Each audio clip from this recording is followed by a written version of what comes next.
Hoy vamos a empezar en la historia del mundo un ciclo de 3 programas sobre la historia de las Olimpiadas modernas, desde el momento en que se reanudan en 1896.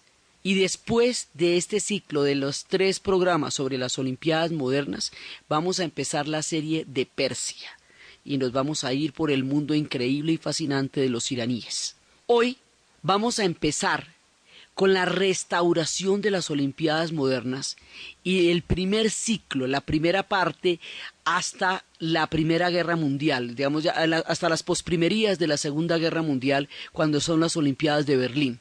El primer ciclo de cómo se restauran los olímpicos en la era moderna.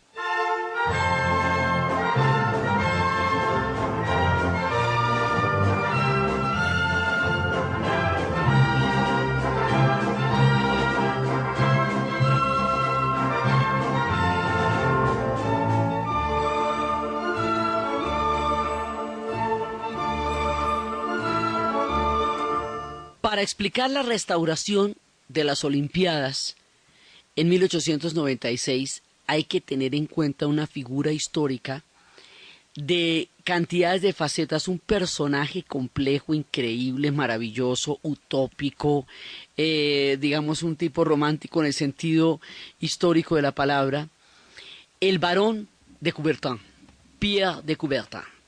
Este personaje, Pierre de Coubertin, barón de Coubertin, ese es un personaje de altísima alcurnia, un aristócrata cuyo linaje se remonta por allá a la época de los patricios romanos, tipo de dedo paradísimo. Historiador, Coubertin es historiador. Y él ama a los griegos, adora a los griegos, su vida, su pasión por la cultura y por la civilización griega lo marcaron para siempre. Y él quería, literalmente, en el sentido histórico y en el sentido, digamos, del túnel del tiempo de la palabra, revivir los Juegos Olímpicos de la Grecia antigua. Y sin este espíritu embriagado y utópico, que miraba horizontes que en su momento todavía no existían, no podríamos estar celebrando los Juegos Olímpicos en la actualidad, porque él le metió toda la ficha. Es el padre, el inspirador y el gestor del proyecto de las Olimpiadas de la era moderna. Entonces, ¿cómo uno va a montar las Olimpiadas de la era moderna? O sea, eso no es una cosa así fácil, que rico, que chusco montarlas. No, a ver, ¿cómo vamos a hacer eso? Hay un antecedente. En Grecia, después de que Grecia se había independizado de Turquía, la manera de ejercer su independencia, su soberanía, era recuperar todo su legado y recuperar su posición en Occidente y su influencia en Occidente como una manera de reafirmarse y construir la identidad después de haber estado mucho tiempo bajo el Imperio Otomano, que tenía un sello cultural tan diferente a los griegos porque eran musulmanes y los griegos pues tenían una historia completamente distinta a la suya. Entonces, para diferenciarse, para ratificarse, para afirmarse y para, digamos, crear ese imaginario histórico de la modernidad sobre la gloria de la antigüedad, ellos habían hecho los Juegos Panhelénicos. Estos Juegos Panhelénicos, es decir, los juegos entre los griegos, pan es todo, sí, eso lo hemos hablado, panarabismo, paneslavismo, sí, y helénicos, pues es de Grecia. Ustedes van a ver que los atletas dicen es Elas, no dicen Grecia, Elas, que es como se dice su patria en griego. Entonces, ellos ya tenían cierta experiencia porque habían organizado 4 juegos de estos. Entonces hay que hablar con los griegos y echarles la carreta y contarles cómo es la cosa y qué quieren y tal. Entonces, efectivamente, eso es lo que hace el barón de Coubertin. Por otro lado, los ingleses también tenían como una especie de olimpiadas que eran juegos de aristócratas, pero que también llevaban una serialidad, una secuencia. Entonces, el barón de Coubertin, que es él mismo un aristócrata, va codeándose, digamos, va contactándose con estas 2 parámetros, ¿no? Que Grecia primero que todo y Londres, pues Inglaterra, para tratar de universalizar algo que sea restaurar los juegos griegos, pero ya con un carácter universal. Hay que tener en cuenta que estamos en el siglo XIX que el siglo XIX es un siglo utópico, que es el siglo donde la humanidad conoció el futuro, la revolución industrial, pero también el pasado, porque es en el siglo XIX donde se descubre Troya, donde se descifra la escritura cuneiforme, donde se descifra el enigma de los jeroglíficos a través del trabajo de Champollion, donde se descifran las historias de los persas. Es el siglo XIX el que nos va a dar la antigüedad y el futuro. Así que dentro de ese espíritu de Schliemann, tratando de descubrir Troya, el barón de Coubertin va a restaurar las Olimpiadas de la antigüedad en la era moderna en condiciones igualmente utópicas. Y por lo tanto, pues, va haciendo contactos por un lado y otro, y la idea de hacer las Olimpiadas en las ciudades, porque fíjese que los Olímpicos no se le dan a un país, se le dan a una ciudad, a diferencia de los mundiales, que son varios circuitos en varias ciudades de un solo país. Aquí se le dan lo que va a ser a las ciudades, porque los griegos tenían ciudades-estados, y esas ciudades-estados eran las polis, y los juegos se daban entre las polis. Así que dentro de ese mismo espíritu, el varón busca ciudades, más no países. El primero, evidentemente, pues tiene que ser Grecia. Sería chévere en Olimpia, pero está muy adentro, es un poco complicado. Así que las primeras Olimpiadas de la era moderna se hacen en Atenas, en 1896. Y eso es montarlas, digamos, como el formato de cómo sería aquello de formar una Olimpiada en la modernidad. Participan 13 países y ahí es cuando estábamos viendo la historia de Spiridon Louis, el panadero griego que ganó la maratón, que fue un orgullo para su país porque ellos no se imaginaron que en las condiciones de reciente independencia en las que estaban pudieran realmente tener un vencedor de tales características. Fue un emblema. En esa Olimpiada participan Alemania, Australia, Austria, Bulgaria, Chile, Dinamarca, Estados Unidos, Francia, Gran Bretaña, Hungría, Suecia, Suiza y obviamente Grecia. Son 42 pruebas de 9 deportes y en ese momento hay 311 atletas, de los cuales 197 pues eran griegos. Entonces empiezan a crear lo que son las Olimpiadas y las reglas de las Olimpiadas, y uno de los campeones, James Connolly, cuando gana la medalla de oro empieza a dar vueltas por todos lados gritando la palabra Nike, Nike, que significa victoria, otros lo leen Nike, y empieza la maratón. Digamos, la maratón no estaba incluida en los Juegos antiguos de Grecia. No es un deporte olímpico antiguo, sino es la famosa historia de Filipides, cuando ellos ganan la batalla de Maratón, que corre a contarle a los griegos que se ganó la batalla, porque cuando una batalla se pierde, las ciudades desaparecen, las matan a todas, o sea, nadie sobrevive a eso. Entonces era para decirle que efectivamente habían ganado la batalla y que no tenían que huir. Por lo tanto, hace semejante carrera de 42 kilómetros y cuando llega, en ese momento, cuando lo cuenta, muere. Entonces, en honor a él, la prueba de la maratón va a ser incluida en las Olimpiadas modernas. Alrededor de este espíritu olímpico hay muchas cosas. Hay el espíritu de la participación, del esfuerzo, del heroísmo, de lo que más adelante dirán, más alto, más lejos, más fuerte, todos los lemas olímpicos que se van a ir acuñando. Pero el barón de Coubertin también ve otra cosa en los alemanes. Resulta que hacía poquito, muy poco, en la guerra franco-prusiana, los alemanes habían derrotado a los franceses en la batalla de Sedan. Eso lo hemos mencionado muchísimas veces como el origen de la cadena que va a llegar a las guerras mundiales. Y el barón de Coubertin, como es francés, se pregunta también por qué es que los prusianos los derrotaron a ellos tan fácilmente en la batalla de Sedan. Y llega a la conclusión de que los alemanes tienen el concepto del entrenamiento físico, del deporte físico, de la disciplina del cuerpo, y los prusianos practican mucho eso, creen mucho en eso, y dice, eso también tiene que ser parte de la civilización de los pueblos. El deporte, la práctica del cuerpo entrenado.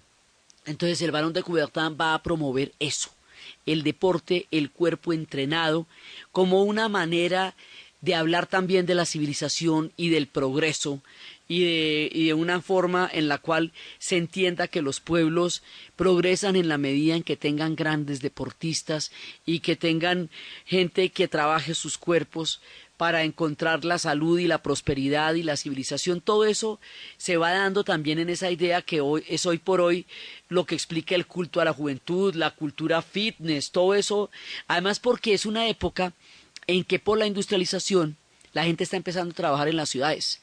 Y al trabajar en las ciudades y no trabajar en los campos, el deporte que naturalmente se hace en el campo, porque todos los oficios requieren que usted haga mucho ejercicio, en las ciudades usted ya no hace ejercicio, viene la época del sedentarismo, entonces es necesario crear actividades físicas dentro de la ciudad. O sea, aquí están los gérmenes de una buena parte de la cultura contemporánea al empezar a hacerse el mundo mucho más urbano. Entonces, el Barón de Coubertin con este montón de ideas logra convencer a todo el mundo y montar la primera Olimpiada. Como pudieron, la montaron. Y esto salió, digamos, ya vuelve el sentido de lo sagrado, el sentido de lo importante de los Juegos. Después, como el Barón de Coubertin es francés, entonces, pues evidentemente, la siguiente vez, porque ya aquí hay una serie de cosas que se van a introducir, que fue, digamos, la prueba de maratón, que es la de Frances Michel Breal, que fue el que la inventó. Ya empiezan a introducir la pistola automática de tiro, la pistola rifle, la pistola libre, el rifle de pequeño calibre, todos, digamos, para ir remarcando. Y es un alemán el que va a obtener los primeros lugares, lo cual hace pensar mucho al Barón de Coubertin qué es lo que tienen los alemanes que tienen tanta posibilidad de triunfar sobre ellos, y eso es lo que lo hace pensar en todo este ideal del cuerpo olímpico, y también toda la generación del amor y de la concordia, todas las cosas que se están dando allá. Entonces, después de eso va a ser la segunda Olimpiada, y la segunda Olimpiada va a ser en París en 1900. La segunda Olimpiada, pues es, digamos, ya la cuota de Estado Nacional que va a poner el Barón de Coubertin para empezar la era moderna con toda, digamos, con toda la dedicación para poderlo hacer en París.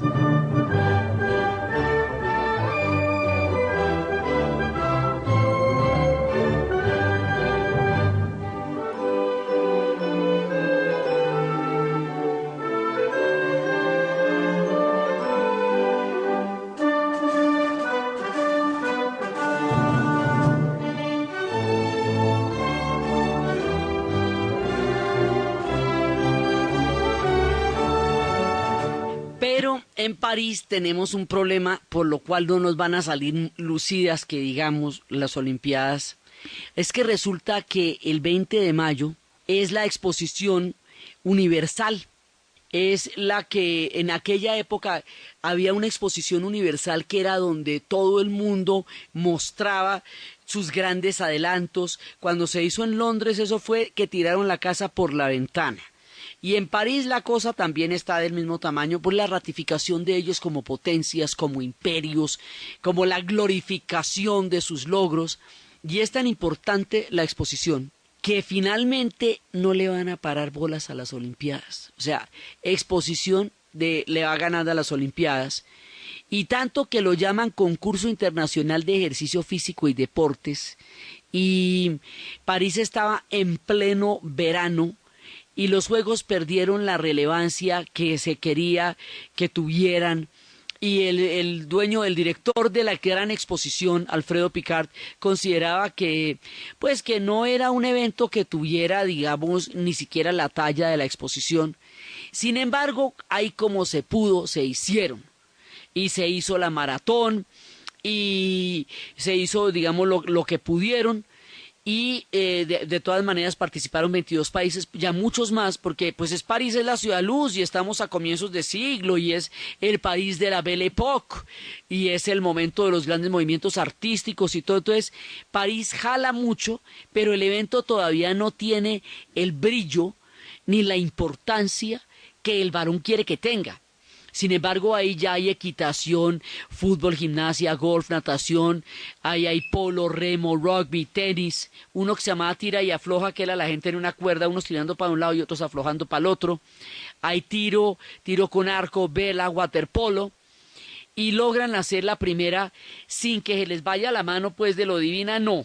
Pero ahí se logra, porque es que esto se demora, digamos, de aquí a que los olímpicos sean lo que hoy son, y tengan toda la consolidación, el éxito, eso van entrenando poco a poco, hasta empezar a hacer bien las cosas, ¿sí? Antes no existían villas olímpicas, en Atenas las competencias se hacían en el mar, las del agua se hacían directamente en el mar, y en Francia se hacían en el río Sena. O sea, no había un escenario olímpico construido específicamente para los eventos, sino se hacía ahí donde estaban. Esto se va perfeccionando hasta ser la cosa increíble que es hoy, pero en aquella época se lo fueron inventando como todo en la vida, ¿no? Toda cultura humana y toda construcción humana es una invención que se hace poco a poco. Entonces, ya, pero sí hay gente de muchos países, porque de todas maneras París era París y eso pues no hay ninguna discusión al respecto. Ahora, es una cosa muy importante. En las Olimpiadas de París de 1900, por primera vez participan las mujeres. Antes no, y durante las Olimpiadas griegas de la era de la antigüedad, las mujeres no participaban. Entonces, ya en ese momento está empezando el feminismo, o sea, los movimientos que después van a tener toda la fuerza del sufragismo, están empezando ya a darse en Inglaterra y en Europa, y eso también, digamos, empieza a tener cierta relevancia, y son las primeras mujeres que van a empezar a participar desde 1900, en la primera, no en esta, y hay una mujer que se llama Charlotte Cooper, una británica, que es la que va a ganar en tenis, y otra que es Hélène Prévost, una francesa que va a ganar en golf. Pero había deportes que el varón no consideraba que eran femeninos, como el atletismo, eso siempre le pareció que eso no era cosa de mujeres, por es la primera vez que participan. Entonces, finalmente van a hacer su olimpiada y ahí, bueno, va la segunda. Las olimpiadas se cuentan en serie, ocurran o no, digamos, eso es un espíritu que se echa a andar y lo importante también es hacerlas. Entonces las hicieron, listo, ya les quedó su olimpiada, más o menos, pero les quedó. Ahí salimos de eso. El Barón de Coubertin no quedó todavía contento porque lo que él se imaginaba es una cosa mucho mejor organizada. En la maratón se perdía la gente por las calles porque no estaba señalizada. Entonces la ganó un francés, pues porque es de allá. Entonces ese sí sabía dónde quedaba la meta, encontró 2 atajos y ganó. De eso todavía se perdía la gente. Digamos, no, como le digo, no existía todavía el tema de una villa y una... No, eso todavía era bastante desorganizadito. Entonces, las siguientes Olimpiadas, las de 1904, van a ocurrir en un lugar singular e inesperado. En San Luis, en Missouri, en Estados Unidos, pero por allá en el profundo sur. Y dice, ¿por qué nos vamos por allá tan lejos? Son las épocas de Teodoro Roosevelt. Acuérdense que un año antes había sucedido lo de Panamá, pero además, y el hombre pues se quería comer el mundo de un solo bocado. Entonces, las Olimpiadas se van a hacer en el lugar en donde existe una gran cantidad de algodón, porque la riqueza algodonera era algo que quería resaltar en ese momento Roosevelt como una viabilidad económica para hacerlas, por un lado, y por el otro lado porque se estaba cumpliendo el centenario de la anexión de Luisiana a los Estados Unidos, cuando Napoleón en una crisis financiera se la vende, y entonces pues ahí montan sus Olimpiadas. No va a llegar mucha gente porque a los europeos les parece que eso queda lejos. Pero así, con ese espíritu country del sur, los olímpicos se van a trasladar a Missouri. Well, today I had my number changed. It seemed like the natural thing to do. At last, I put my name where it ought to be. Estas primeras Olimpiadas en Estados Unidos ya incluyen el boxeo y la lucha libre. Y es una, digamos, es casi muy curioso que se vayan a hacer por allá en una tierra tan lejana y todavía no tienen la fuerza. Pero además hay otra cosa, pues este es uno de los estados más racistas del sur de los Estados Unidos y es en plena época del racismo y les da por hacer por allá es que unas olimpiadas, unos días antropológicos y es cuando ponen personas de diferentes razas que no sean las blancas, como negros, indios y asiáticos, a correr a manera de curiosidad. Y al Barón de Coubertin esto sí le parece espantoso. Dice que eso es una indignidad, que semejante cosa no puede tener ningún sentido, sino que algún día estas razas que ellos consideran antropológicas lo superarán en todos los deportes y les darán una gran lección, que fue lo que efectivamente va a ocurrir en el futuro. Entonces estas Olimpiadas no se hacen en una de las grandes ciudades de los Estados Unidos, sino por allá en la lejana Missouri, donde todavía existía, pues en ese momento el racismo estaba totalmente intacto, no habían empezado los movimientos por los derechos civiles, así que el espíritu olímpico se ve, digamos, un poco mareado por el carácter que tenía Missouri en esa época y por las condiciones tan fuertes en las que vivía la población negra en el sur de los Estados Unidos en esa época. Swing low, sweet chariot, coming for to carry me home. Swing low, sweet chariot, coming for to carry me. En estas Olimpiadas ya se inventa el cronómetro que marca, ya hay digamos un cronómetro que puede, que 21.6 que marca bastante bien, y en estos días antropológicos, que eran los que estábamos hablando, el Barón de Coubertin decía, en cuanto a esta farsa ultrajante, perderá todo su atractivo cuando esos negros, pieles rojas o amarillos, aprendan a correr, saltar o lanzar y dejen a los blancos muy detrás suyo. Eso casi que inmediatamente empezará a ocurrir cuando se vayan a volver grandes atletas. En esa época ya los cubanos están ganando medallas, lo hayan ganado desde 1900.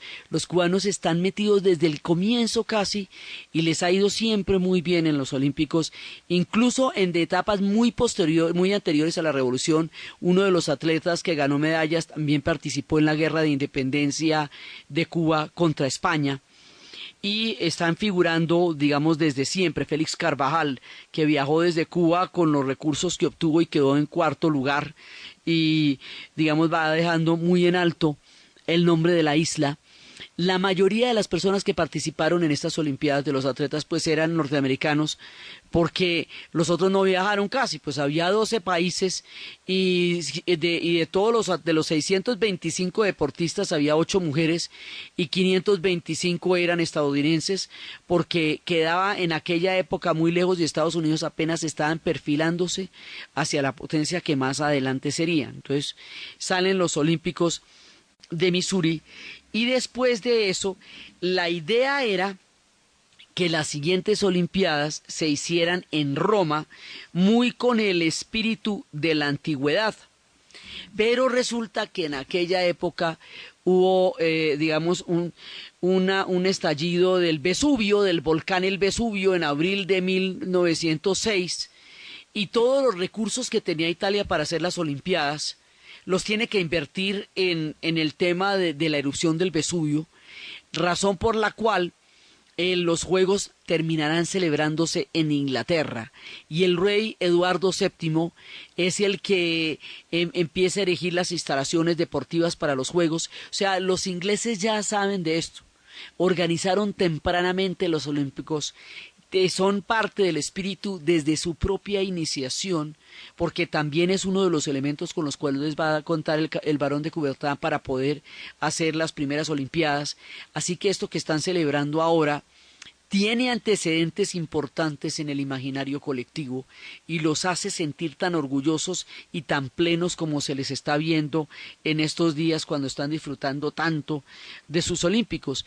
Entonces, las de 1908 se van a hacer en Londres, al no poderse hacer en en ese momento en Italia, y ahí ya tenemos la primera piscina olímpica y ya tenemos la llama para prender el evento. Después todavía no es la llama que se transporta, pero es la llama para prender el evento, y ya empiezan a tener plataformas de maderas para los entrenadores. Digamos, cada olimpiada le va dando más perfil al tema y cada vez esto se va ganando mucho más, y estas olimpiadas empiezan a parecerse bastante más a lo que se estaba imaginando el varón, y salen con bastante más éxito que lo que había ocurrido antes en París.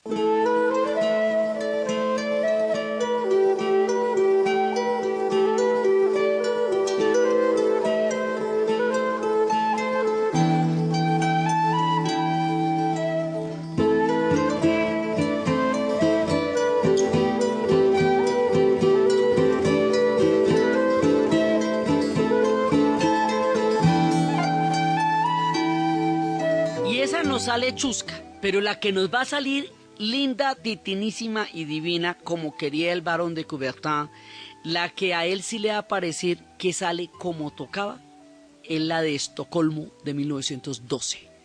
En 1912 Estocolmo hace las Olimpiadas. Ellos también son gente que ha estado metida en el deporte. La gimnasia sueca, pues evidentemente la tienen ellos.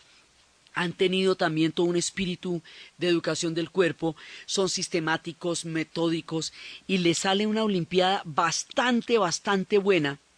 Y ahí asisten países como Egipto, Islandia, Suráfrica, Turquía, y ahí en la maratón el portugués Francisco Lázaro va a morir súbitamente antes de llegar al maratón. Es el primero que va a fallecer, por supuesto, después de Filipides, porque el hombre se había puesto como una especie de lodo en el cuerpo para no sudar, y estaba haciendo un calor terrible y se deshidrató, y el hombre se les murió en plena maratón. Entonces, pues eso, digamos, es como de las cosas así muy fuertes que va a pasar allá. Ahí las pruebas se van a realizar en 10 días, que es bastante más de lo que se hace al principio, y digamos, las pruebas se hacen mucho más estables y empiezan a tener ya como, ya por ejemplo, los elementos del photofinish, ¿sí? Y empiezan a tener cronómetros eléctricos semiautomáticos. Y también van a ser paralelamente unos olímpicos de música, de literatura, de pintura, donde ya se van a hacer paralelamente, o sea, es el cuerpo y el alma y el espíritu, y se van a hacer estas olimpiadas culturales en donde van a participar diferentes personas. Y Pierre de Coubertin es... él, digamos, estaba tan contento con el resultado de esto, tan chévere le pareció, que él quería que las siguientes se volvieran a hacer en Suecia. Entonces dijo, no, pero tampoco, mire, se acaban de hacer, démosle la oportunidad a otra ciudad. Y una ciudad, un país que había presentado 4 ciudades como candidatas, y todas parecían muy idóneas para hacerlo, escogieron la capital de ese país porque fue la que más los impresionó. El país que presentó, digamos, sus credenciales para celebrar la siguiente Olimpiada, en ese momento sería Alemania, y la ciudad sería Berlín. Y estas serían las Olimpiadas de 1916. Pero resulta que en 1916... estamos en plena Primera Guerra Mundial. Esto va a ser una tragedia porque muchos de los grandes atletas van a morir en las guerras mundiales, entre el desperdicio tan terrible de vidas que significan esas dos guerras y la inutilidad fratricida y aterradora que va a significar la Primera Guerra Mundial. Pues se mueren cantidades y cantidades de atletas, de todas estas personas.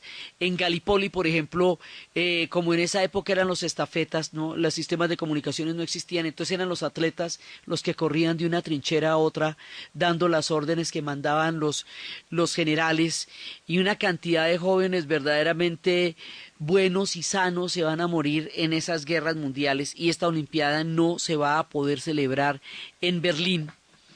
De todas maneras la contamos, ¿no? O sea, no es que no se cuente porque no se haya celebrado, se cuenta. No decimos menos esa Olimpiada, no, se cuenta porque según el Barón de Coubertin el espíritu olímpico no se detiene jamás. Entonces, si no se celebra, de todas maneras el espíritu sobrevivirá y esta se cuenta como olimpiada aunque no haya tenido lugar. Uno de los países que sufrió más durante la Primera Guerra Mundial, pero que realmente sufrió de forma terrible, fue Bélgica, porque Bélgica, en el caso de las guerras mundiales, se enferma de geografía, es el flanco de Francia. Y siempre que se van a meter con Francia, se meten por el ladito y el ladito de Francia es Bélgica. Entonces le va a tocar tan duro la Primera Guerra Mundial, tan duro, y una de las ciudades que más castigada va a quedar por la guerra, a esa ciudad le dan, digamos, como premio, como oportunidad, como chance, la sede de los Olímpicos. Todos los demás se van corriendo porque todo el mundo queda bastante maltrecho, pero un poco como para darle un estímulo a esa ciudad que sufrió tanto. Las siguientes Olimpiadas, las de 1920, van a ser en Amberes, Bélgica, y en esas Olimpiadas no se invitó ni a Alemania, ni a Hungría, ni a Austria, ni a Turquía, ni a Bulgaria. Es decir, a ninguno de los países que estaba del otro lado de los aliados en la Primera Guerra Mundial. No se les expulsa del Comité Olímpico, pero sencillamente no se les invita. Entonces los de Amberes dijeron, no, nosotros como que no vamos a querer ver a ninguno de esos muchachos por acá, porque acabamos de tener una guerra con ellos y quedamos como más o menos disgustados. Entonces, esto no es un boicot, en el sentido en que sí van a ser las Olimpiadas de Los Ángeles y las Olimpiadas de Moscú, pero es una desinvitación, digamos, no los invitan, no los rechazan, pero no los invitan, así que se va a celebrar sin ellos, lo cual además empieza a mostrar como el clima tan complicado, pero en todo caso, el haberlas podido hacer ya era un triunfo muy grande porque acababan de terminar la Primera Guerra Mundial y entonces todavía el mundo estaba y Europa estaba muy maltrecha. Entonces ahí es cuando los finlandeses empiezan a ganarse las carreras, las pruebas de fondo. Hay personajes como John Kelly, que es el padre de la actriz Grace Kelly, y él va a participar en esa prueba, y va a haber un indio norteamericano y un hawaiano, van a empezar a participar otros personajes, y algunos de los grandes de la era dorada de Hollywood van a estar cerca de allá.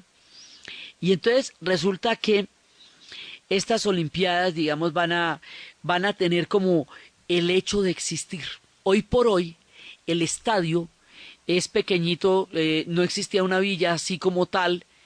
Parecería que no existieron esas Olimpiadas, pero las calles que rodean a ese estadio tienen los nombres de los deportes que se jugaban allá. Tienen los nombres de la calle del hockey, de la calle de la jabalina, de la calle de los deportes olímpicos, que nos muestra que por allá pasaron los olímpicos, aunque no quede la huella física de las instalaciones, más que un viejo estadio que está rodeado de calles que nos cuentan que allá existió una olimpiada.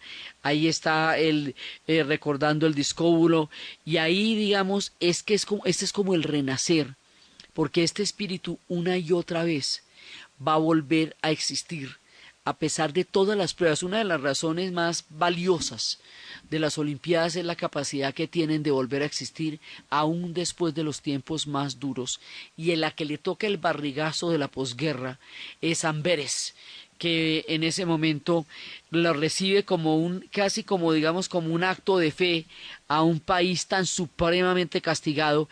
Ahí ya está Ecuador, Haití, Letonia, Filipinas, Uruguay, y ahí es donde está el lema de Citius Altus Furius, más fuerte, más rápido, más lejos, que es el que va a caracterizar. Y ahí, en esas Olimpiadas, es cuando ya, digamos, empiezan a consolidarse bastante. Entonces, salen las Olimpiadas de Amberes, y bueno, ahí como podemos, pero lo importante, verdaderamente lo importante, es que se puedan celebrar esas Olimpiadas. En la inauguración de esas Olimpiadas se lanzaron miles de palomas blancas, como un deseo de la paz de Europa en la época, y el mundo todavía herido estaba contemplando la fuerza de este espíritu y la capacidad de superar la adversidad.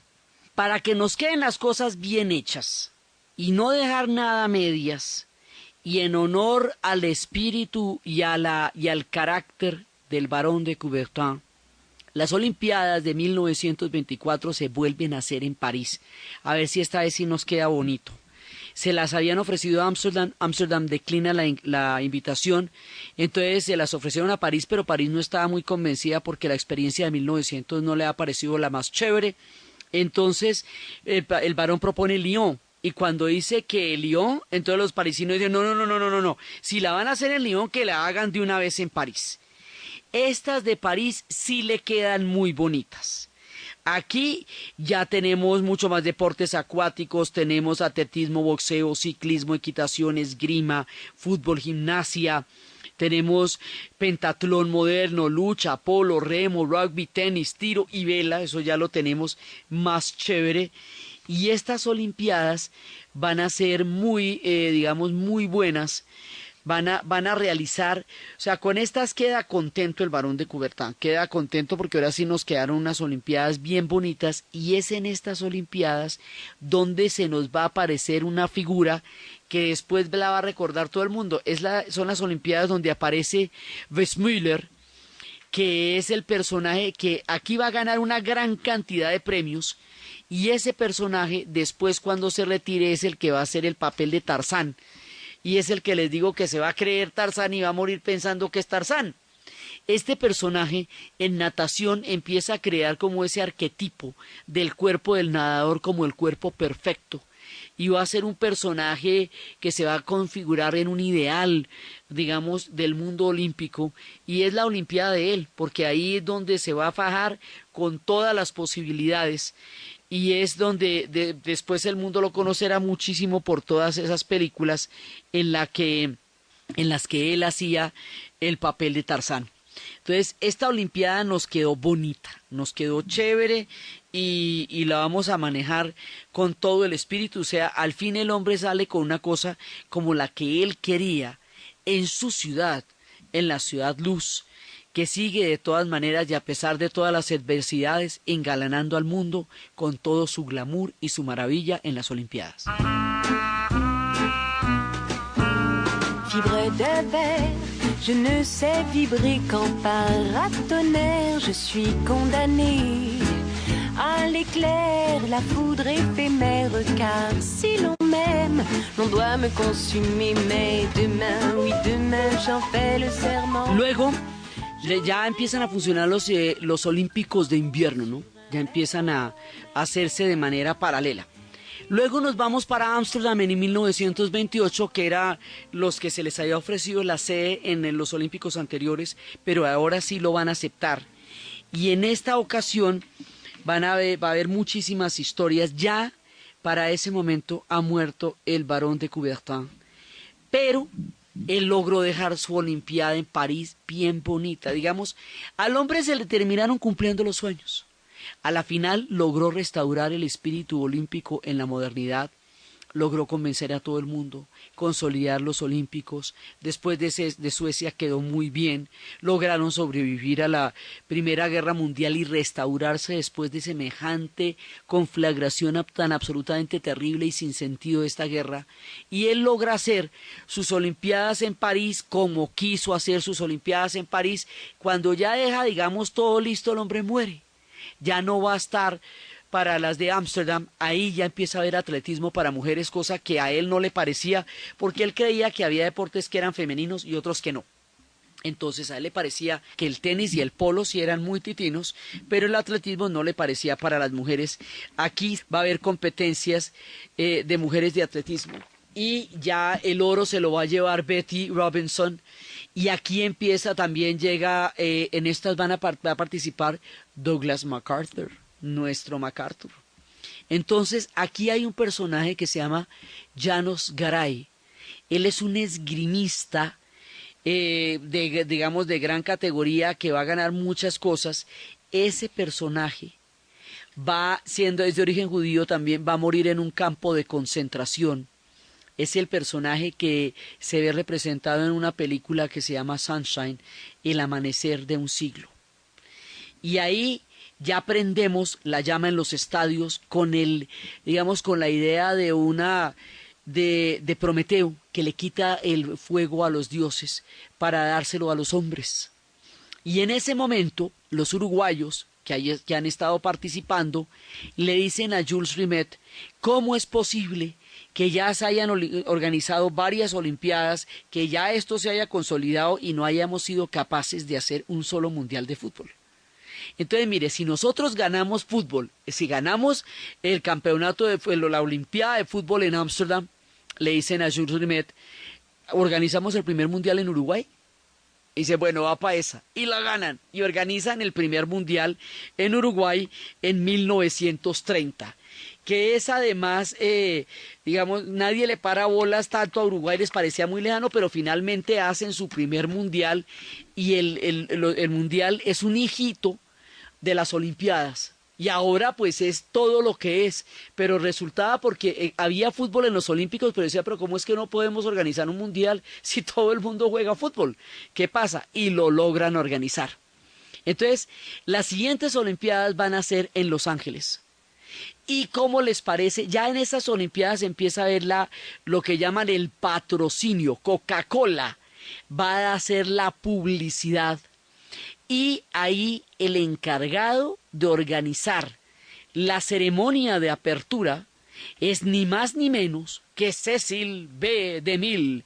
Resulta que cuando surge la televisión, Cecil B. DeMille, antiguo pues gran cineasta, se pone a pensar qué puede hacer el cine que pueda ganarle a la televisión. Dice superproducciones, grandes escenarios que no cabían en la pantalla chica. Entonces él es el que hace las grandes producciones de 20.000 extras de Hollywood, y él es el que hace los 10 mandamientos, y él es el que hace todas esas grandes películas. Ese tipo sabía de espectacularidades. A ese le encargan la inauguración de los Olímpicos de Los Ángeles. Y allá empieza, digamos, el ideal de toda esta época. Y hay una cosa muy curiosa, estas Olimpiadas se hacen en 1932. En 1932 todavía está en vigencia la prohibición, así que Italia y Francia llevan vino a la Villa Olímpica porque saben que es muy difícil conseguir alcohol en los Estados Unidos. Entonces les dice que ¿cómo así que van a llevar alcohol? Dice, no, es que no ve que nosotros utilizamos esos para pasar la comida y aquí ustedes no beben nada, toca cargar el vinito porque ¿qué le vamos a hacer? Y ahí están un montón de actores de Hollywood, Gary Cooper, está Charles Chaplin, está Buster Keaton, está Douglas Fairbanks, todos ellos están mirando y asistiendo y contemplando, y ahí, digamos, esa Olimpiada empieza a anunciar como la presencia de los Estados Unidos en el escenario de los Olímpicos ya de una manera fastuosa, impresionante, no con esta extraña carácter que van a tener los de San Luis. No, estos son unas Olimpiadas de verdad, pues digamos con Cecil B. DeMille y con todo el combo. Y las siguientes Olimpiadas se van a celebrar en Berlín en 1936. Cuando la sede se le da a Berlín, se le da a la República de Weimar, porque se celebra que Alemania haya vuelto a instaurar una república después de haber vivido la terrible experiencia de la Primera Guerra Mundial, cuando han caído todas las dinastías en el tiempo de la caída de las águilas. Pero resulta que para el momento en que se realiza la Olimpiada, Alemania ya no es una república. Hitler ya ha subido al poder y va a utilizar todo el espíritu olímpico para los fines propagandísticos, lo que va a ser el proyecto del Tercer Reich. La manera como Hitler va a hacer esto, la propaganda que le van a meter y la cachetada que va a significar el triunfo de Jesse Owens para esta idea de razas superiores que se está intentando imponer Hitler a través de la Olimpiada, es lo que vamos a ver en el siguiente programa. Entonces, desde los espacios del heroísmo humano, de la superación, de los esfuerzos, del triunfo, de la competencia, del increíble tesón, del carácter utópico y romántico del barón de Coubertin y de todos los hombres y mujeres que empeñaron sus corazones y sus vidas para hacer posible la restauración de este magnífico espíritu en la era moderna, en la narración Diana Uribe, en la producción Jessy Rodríguez, y para ustedes, feliz fin de semana.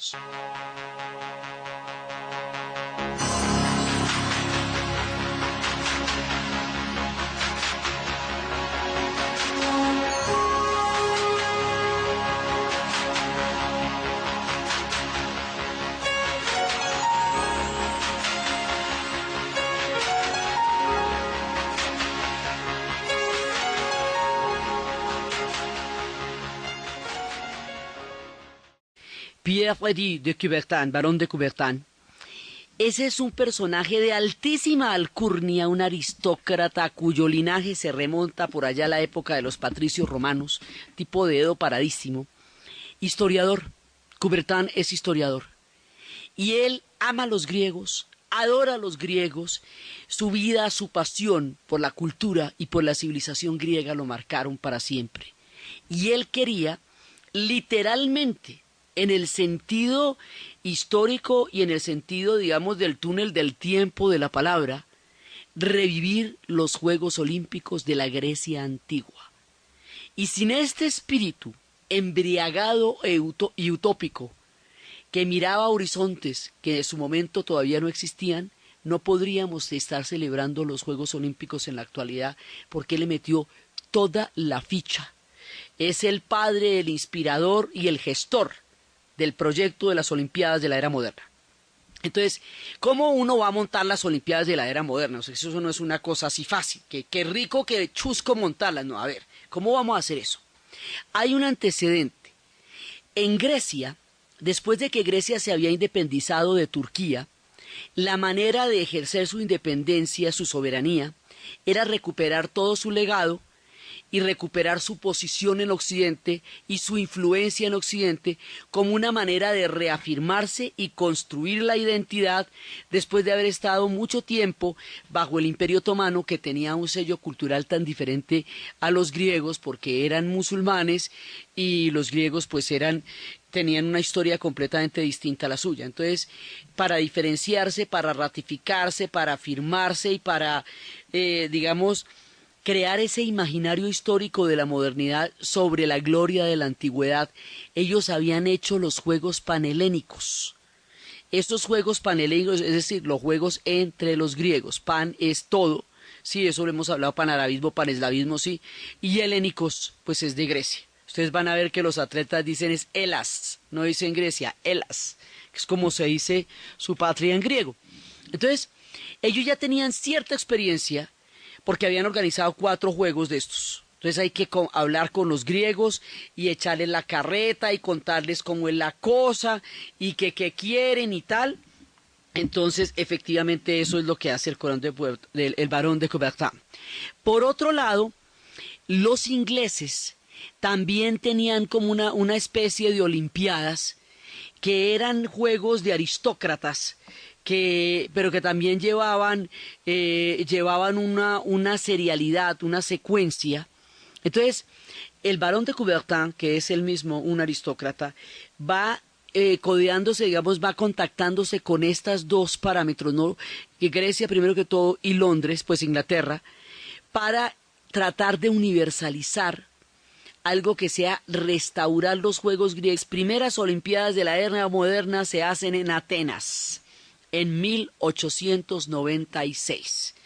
Y eso es montarlas, digamos, como el formato de cómo sería aquello de formar una olimpiada en la modernidad.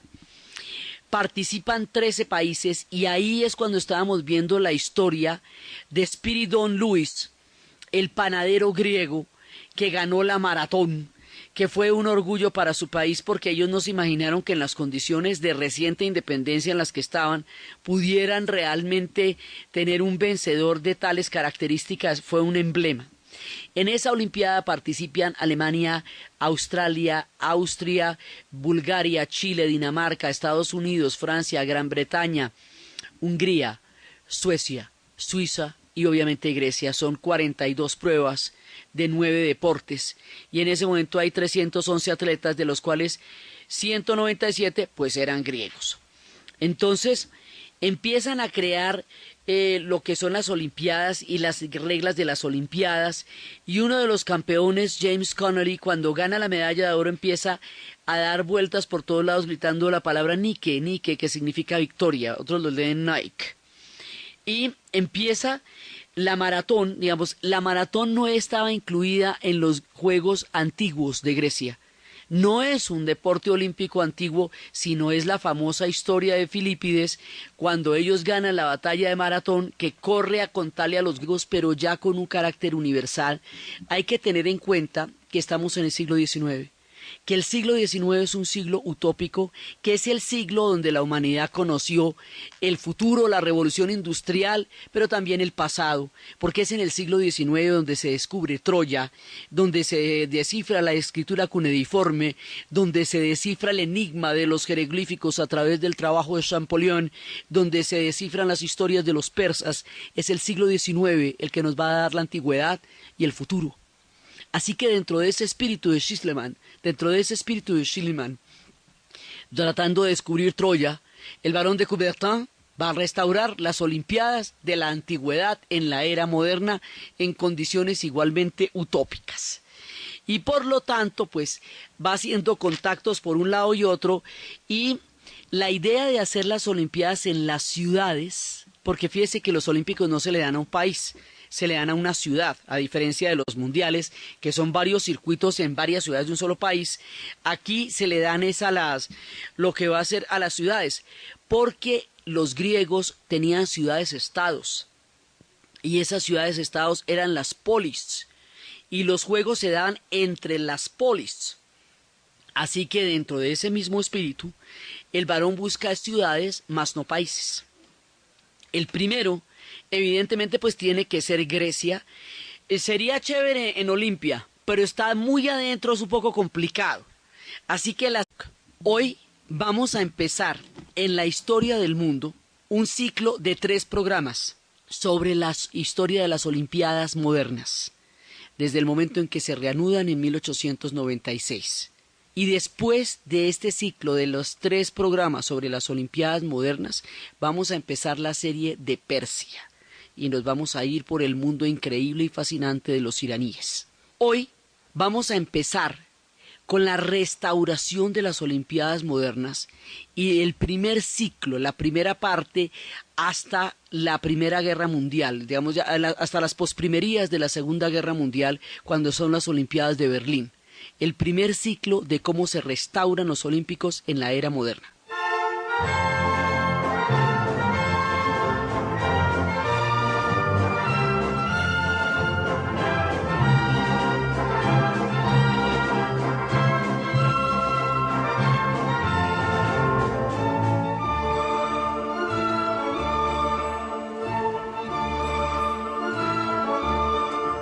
Para explicar la restauración de las Olimpiadas en 1896 hay que tener en cuenta una figura histórica de cantidades de facetas, un personaje complejo, increíble, maravilloso, utópico, digamos un tipo romántico en el sentido histórico de la palabra, el barón de Coubertin, Pierre de Coubertin. Este personaje